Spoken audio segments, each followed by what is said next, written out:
ஈரோடு கிழக்கு தொகுதி திமுக வேட்பாளராக அறிவிக்கப்பட்டுள்ள சந்திரகுமார் தமிழக காங்கிரஸ் கமிட்டி தலைவர் செல்வ பெருந்தகையை சந்தித்து வாழ்த்துக்களை பெற்றார். பின்னர் இருவரும் கூட்டாக பேட்டியளித்தனர். எங்களுடைய அகில இந்திய காங்கிரஸ் தலைவர் மல்லிகார்ஜுன கார்கே அவருடைய வாழ்த்து இருக்கிறது. எங்கள் தலைவர் ராகுல் காந்தியுடைய வாழ்த்து இருக்கிறது.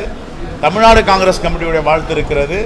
எந்தவித சலனமும் சங்கடமும் இல்லாமல் முழு மனதோடு அவரை வெற்றி பெற வைப்பதற்கு நாங்கள் பாடுபடுவோம். எங்கள் தலைவருடைய வியூகங்களும் அவருடைய யுக்திகளும் இளந்தலைவர் அண்ணன் உதயநிதி அவருடைய பிரச்சாரமும் தான் இந்த தேர்தலில் எங்களுக்கு மிகப்பெரிய வெற்றியை பெற்றுத்தரப் போகிறது.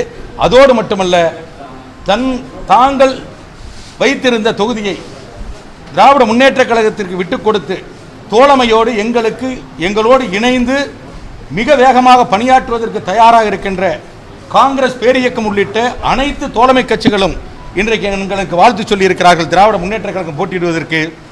எனவே அவர்களுடைய ஆதரவோடு மிகப்பெரிய வெற்றியை தமிழ்நாட்டிலே திராவிட முன்னேற்ற கழகம் பெறப்போகிறது.